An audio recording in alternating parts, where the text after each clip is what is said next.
तो कहानी शुरू होती है। एलिशिया अपने हस्बैंड और बेटी के साथ अपनी माँ के घर आ रही थी क्योंकि उसकी माँ बहुत ज्यादा बीमार थी। माँ कोमा में थी। मगर एलिशिया को देखकर ऐसा लग रहा था कि वो अपनी माँ से बहुत ज्यादा नाराज है और यहाँ पर भी नहीं आना चाहती थी। जब अपनी माँ को देखती है तो कहती है, इनको हॉस्पिटल में होना चाहिए था, तुमने इन्हें घर पर क्यों रखा है। उसकी बहन कहती है, हमारी माँ ने कुछ प्रॉपर्टी के पेपर्स बनवाए हैं और साथ ही अपने बारे में भी लिखा है कि उनका इलाज घर पर ही होगा। एलिशा का ये मानना था कि उसकी माँ एक चुड़ैल थी जो काला जादू करती थी। एलिशा एक नर्स थी। अब इधर ही पास में इसको हॉस्पिटल में नौकरी भी मिल गई थी। एलिशा की बहन बताती है कि हमारी माँ ने पिछले 3 सालों से खुद को कमरे में बंद किया हुआ था। वो सिर्फ और सिर्फ रोती और चिल्लाती थी और अपने लिए मौत की बात करती थी। हम देखते हैं यहाँ पर आते ही एलिशा की बेटी नोरा को अजीब से सपने आने लगे थे। वो अपनी नानी के कमरे में है और उनके पास से एक लड़की उठ रही है। तभी नोरा की आँख खुल जाती है। जब सुबह को नोरा उठती है तो उसको घर में एक डॉग नजर आता है। वो उसका पीछा करती हुई एक कमरे में आ गई थी जिधर एक सिलाई मशीन और उधर ही उसको एक लॉकेट मिलता है जिस पर स्पाइडर बना हुआ था। ये उसको अपने पास रख लेती है। तभी वहाँ पर नोरा के पीछे वो ही लड़की खड़ी थी जिसको इसने अपने सपने में देखा था, मगर वो उसको नहीं देख पाती। और जब ये मुड़ती है तो सिलाई मशीन खुद ब खुद चलने लगी थी। अब जिसके बाद खैर नोरा को पहले एलिशा स्कूल छोड़ती है और फिर खुद हॉस्पिटल चली जाती है। मगर इसका हस्बैंड घर पर अकेला था। वो इलेक्ट्रिशियन था जो घर पर रहकर छोटे मोटे काम करता था। अब वो तभी एक कमरे में जाता है जहाँ पर बहुत सारी ऐसी चीजें पड़ी थी जिसको काले जादू के लिए इस्तेमाल किया जाता था। अब इसको भी यकीन हो गया था कि एलिशा की माँ चुड़ैल थी जो काला जादू करती थी। जब ये उसकी माँ के कमरे में बैठा था तभी वो अपनी एक आँख खोलती है जिससे एलिशा का हस्बैंड डर गया था और कमरे से बाहर आ जाता है। अगले दिन इनके घर पर वकील आता है जो प्रॉपर्टी के पेपर्स पढ़कर सुनाता है कि एलिशा की माँ ने सारी जायदाद अपनी नवासी नोरा के नाम कर दी है। सब सुनकर बहुत हैरान थे और एलिशा की बहन को तो बिल्कुल अच्छा नहीं लगता। तभी नोरा अपनी नानी यानी कि एलिशा की माँ के पास जाती है और उनसे ऐसी बातें करने लगती है कि जैसे वो उसकी बातों का जवाब दे रही हो। तभी नोरा के डैड उधर आते हैं और आकर उसे वहाँ से ले जाते हैं। अब वहीं पर जो एलिशा के अंकल वकील के साथ आए हुए थे वो बताते हैं, तुम्हारी माँ कोई बुरी औरत नहीं थी बल्कि अपने हस्बैंड की मौत के वो कुछ पागल सी हो गई थी, जिसके बाद उन्होंने ये सब शुरू कर दिया। और एलिशा, तुम्हें तो अपनी माँ का शुक्रिया अदा करना चाहिए। मैं जानता हूँ तुम्हारे हालात अच्छे नहीं है और नोरा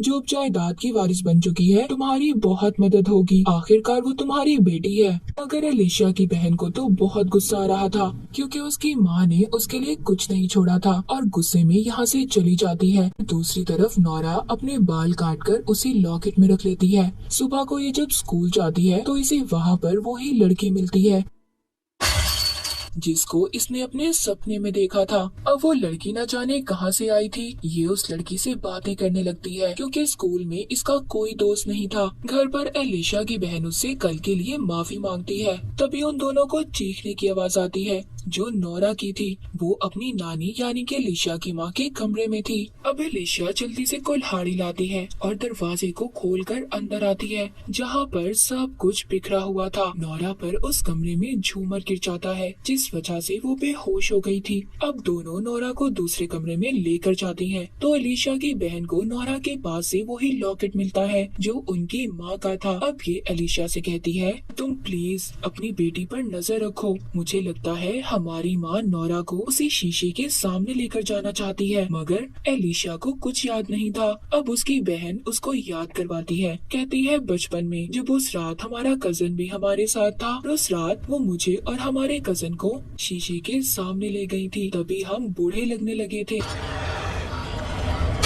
ये सब बातें सुनकर एलिशा को गुस्सा आता है। अब वो अपनी माँ के कमरे में जाकर ऑक्सीजन बंद कर देती है। तभी उसकी बहन आकर उसे रोकती है और उसका हस्बैंड दोबारा से ऑक्सीजन मशीन को चला देता है। जिसके बाद अब ये सारे सामान को जला देते हैं जो काले जादू का था और नोरा इनको खिड़की से देख रही थी। अब जब ये सारा सामान जलाकर घर के अंदर वापस आते हैं तो घर की लाइट बंद थी। नोरा एलिशा से पूछती है, आप लोग क्या जला रहे थे? वो कहती है, कुछ नहीं, बस थोड़ा सा फालतू सामान था। और वो अब अपनी बेटी को मना करती है, बेटा तुम अपनी नानी के कमरे में नहीं जाओगी। तभी हम देखते हैं कि जो सामान इन्होंने जलाया था उस पर वही बच्ची चल रही थी जो नोरा के सपने में आई थी और उसको स्कूल में भी मिली थी। अब ये बच्ची एलिशा की माँ की आवाज में बात कर रही थी क्योंकि एलिशा की माँ ने बच्ची के जिस्म को अपने काबू में कर लिया था। अगले दिन एलिशा के हस्बैंड को काम के सिलसिले में फोन आता है। अब वो एलिशा को बताता है कि जब मैं ये काम खत्म कर लूंगा हम ये शहर छोड़कर चले जाएंगे। उधर जब एलिशा की बहन अपने स्टोर पर काम कर रही थी तभी उसको अपनी माँ का पुराना ख्याल आता है कि कैसे बचपन में वो इसको तकलीफ देती थी और उन्होंने अपना जादू करते हुए इसके मुंह में हाथ डालकर एक दांत भी तोड़ दिया था। तभी प्रेजेंट यानी मौजूदा वक्त में हम नोरा को देखते हैं जो उस बच्ची के साथ बैठी थी जो उसके सपनों में आती थी। ये दोनों अब दोस्तें बन जाती हैं। तभी वो बच्ची नोरा को वही लॉकेट देती है जो एलिशा की बहन ने उससे ले लिया था। मतलब उस बच्ची के अंदर एलिशा की माँ की रूह आत्मा थी। तभी उधर घर एलिशा के पास उसकी बहन आती है जो उसको बताती है कि हमारी माँ बचपन में हमें जिस लॉकेट के जरिए अपने काबू में करती थी मुझे लगता है अब वो ये सब नोरा के साथ करना चाहती हैं। और जब ये दोनों उस लॉकेट को ढूंढती हैं तो उन्हें कहीं नहीं मिलता। अगले दिन नोरा जब स्कूल में थी तो बच्ची उसके घर वालों को बुरा भला कहने लगती है। नोरा को इस बात पर गुस्सा आ गया था। वो उस बच्ची को बहुत मारती है और इसी उसमें उसको स्कूल से कुछ दिन के लिए निकाल दिया जाता है। अब यहाँ से नोरा पूरी तरह से बदलने लगी थी। एक दिन नोरा घर पर बोर हो रही थी। वो अपने डैड से बाहर जाने का पूछती है। वो उसे हाँ कर देते हैं जिसके बाद अब ये बाहर उसी बच्ची के साथ घूमने जाती है जिसके अंदर एलिशा की माँ की आत्मा थी। जब उधर एलिशा की बहन अपना स्टोर बंद कर वापस आती है तभी वो नोरा को देखती है और साथ ही उस बच्ची को जो उसकी माँ की आवाज में उससे बात कर रही थी। कहती है जिस लॉकेट को तुम ढूंढ रही हो वो बाहर बाग में है, चलो आओ ढूंढो। वो तो बचपन ही से अपनी माँ से बहुत डरती थी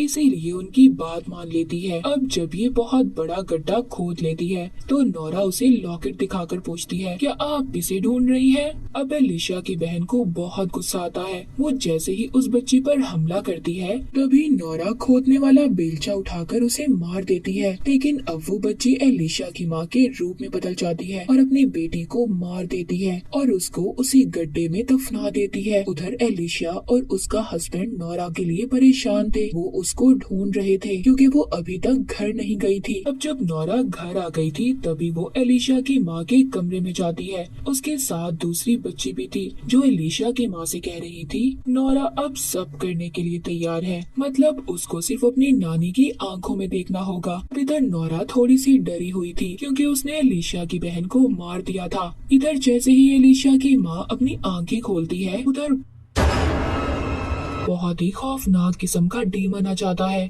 और अब कोई काले रंग की चीज नोरा के चेहरे से चिपकती है और उसके मुंह के अंदर चली जाती है जिसके बाद नोरा अब पूरी तरह से बदल चुकी थी। अब एलिशा अपनी बहन को ढूंढना शुरू कर देती है। वो कहीं पर भी नहीं मिल रही थी। ये अब जब उसके घर जाती है तो वहाँ पर ये देखती है एक डॉग उधर घूम रहा था जिधर एलिशा की माँ ने इसकी बहन यानी कि अपनी बेटी को दफनाया था। तो नोरा उधर जाकर उस डॉग को टांग मारकर भगाती है। ये सब करते हुए एलिशा ने उसे देख लिया था। नोरा उसके साथ भी बहुत ही अजीब तरह से पेश आ रही थी मगर उसे तब भी कुछ पता नहीं चलता। अब ये अपने हस्बैंड के साथ जाकर पुलिस में अपनी बहन के गुम होने की रिपोर्ट लिखवा देती है। तभी नोरा एलिशा की बहन के घर जाकर उस डॉग को मार देती है। उसकी कब्र के गिर्द घूम रहा था।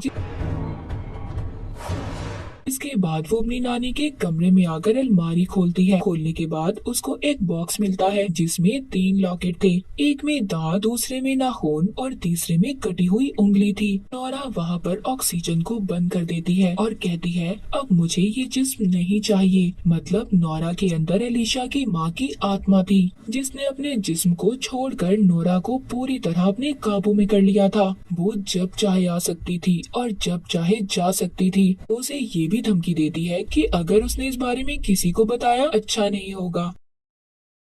अब रात को खाना खाते हुए एलिशा का हस्बैंड उससे पूछता है कि तुम्हारे डैड कैसे मरे थे। वो बताती है मेरे डैड हर वक्त बाहर रहते थे। एक दिन जब वो घर वापस आए तो मैं और मेरी बहन अपने डैड के साथ खेलना चाहती थी मगर मैं सीढ़ियों के नीचे छुप गई और जब वो मुझे ढूंढने आए तो सीढ़ियों से नीचे गिरकर उनकी मौत हो गई।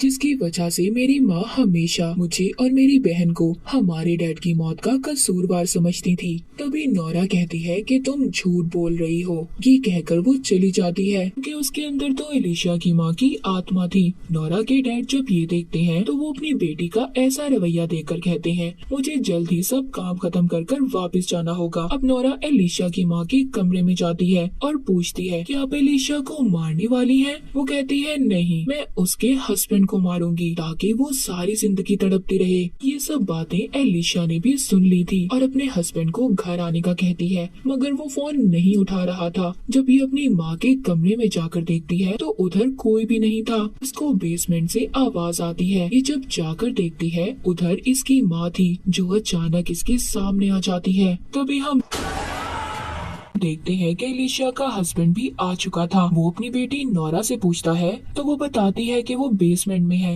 यहाँ पर हमें पता चलता है कि एलिशा के डैड की मौत किस तरह हुई थी। वो दरअसल जब एलिशा को ढूंढ रहे थे तब उनके पाँव को एलिशा ने पकड़ लिया था और वो फिसल जाते हैं। रास्ते में हिरन का सर पड़ा था, उसका सींग जो उनकी गर्दन के आर पार हो गया था और उनकी मौत हो जाती है। इसी वजह से इसकी माँ इससे नफरत करती थी। वो समझती थी कि एलिशा की वजह से उनके हस्बैंड की मौत हुई है। अब दोबारा से कहानी प्रेजेंट में आती है जहाँ पर एलिशा अपनी बेटी को देखती है जिसको ऑक्सीजन लगी हुई थी। तभी उसकी माँ बेड के नीचे से आकर उसका गला पकड़ लेती है। फिर उसका हस्बैंड आकर उसे बचाता है। अब क्योंकि एलिशा की माँ बहुत ताकतवर थी इसीलिए वो उसके हस्बैंड का हाथ चीर देती है, मगर वो फिर भी उस पर चाकू से हमला कर रहा था। वो उसको मार कर नीचे गिरा देती है। उसी वक्त नोरा आकर पीछे से उस पर हमला कर देती है। क्योंकि ये पूरी तरह से एलिशा की माँ के काबू में थी। ये अपने डैड को काट लेती है। उसको समझ नहीं आ रही थी कि पीछे से किसने उसे पकड़कर उस पर हमला किया है। तभी वो नोरा को नीचे गिरा देता है। जब वो ये देखता है कि ये तो उसकी बेटी थी, वो परेशान हो गया था। अब यहाँ पर एलिशा जानती थी अगर उसकी माँ जिंदा रहेगी तो नोरा भी जिंदा रहेगी। वो अपनी माँ को सांस देती है, तभी नोरा भी जिंदा हो जाती है। जिसके बाद कहानी में हम एलिशा की माँ को हॉस्पिटल में देखते हैं। उनके पास नोरा आती है, कहती है आपको ये दुनिया छोड़कर जाना होगा। वो ऑक्सीजन को बंद करके वहाँ से जाने लगती है। उसके पीछे उसके नाना भी थे। जैसे ही वो पीछे मुड़ती है उसके नाना एक अजीब से डीमन में बदल जाते हैं और एलिशा की माँ भी नोरा का गला दबाने लगती है।